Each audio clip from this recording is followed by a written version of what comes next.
मुलींना आजपासून डिसेंबरचा हप्ता मिळायला सुरुवात. महिला आणि बालकल्याण विभागाकडून 3,500 कोटींची तरतूद. कंपन्या तयार असतील तर नाणारमध्येच रिफायनरी प्रकल्प उभारण्याचं खासदार नारायण राणे यांचं वक्तव्य.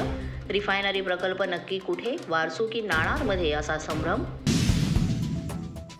धनंजय मुंडे आणि वाल्मिक कराड या दोघांचे आर्थिक हितसंबंध. अंजली दमानिया यांच्याकडून खुलासा. पोस्टद्वारे दाखवली जमिनीची पार्टनरशिप. मुंबईतल्या सर्वेक्षणानंतर उद्धव ठाकरे यांचं वक्तव्य. लढणं थांबवणार नाही म्हणत ठाकरेंनी घेतली भूमिका.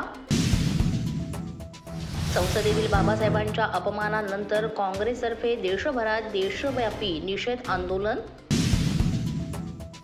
संसद परिसरामध्ये झालेल्या धक्काबुक्की प्रकरणाची क्राईम ब्रांचतर्फे तपासणीची शक्यता. सीसीटीव्ही फुटेजद्वारे करणार तपास. अध्यक्षांच्या परवानगीची प्रतीक्षा.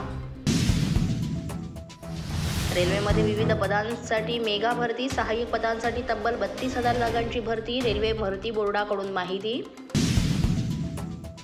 मुंबईतल्या बोट दुर्घटनेमध्ये 35 जणांचे प्राण वाचवणाऱ्या आरिफ बामणे याचा मातोश्रीवर सत्कार. रोख रक्कम देऊन करण्यात आला गौरव.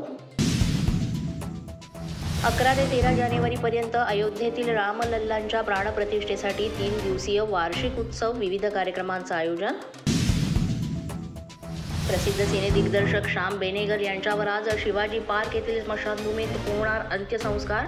किडनीच्या आजाराने होते त्रस्त. काल घेतला बेनेगल यांनी अखेरचा श्वास. अशाच नवनवीन अपडेट्ससाठी आणि ताज्या बातम्यांसाठी पोलीस माझा न्यूज यूट्यूब चॅनल सबस्क्राईब करा. तसंच आमचं फेसबुक, इंस्टाग्राम आणि ट्विटर अकाउंट फॉलो करा.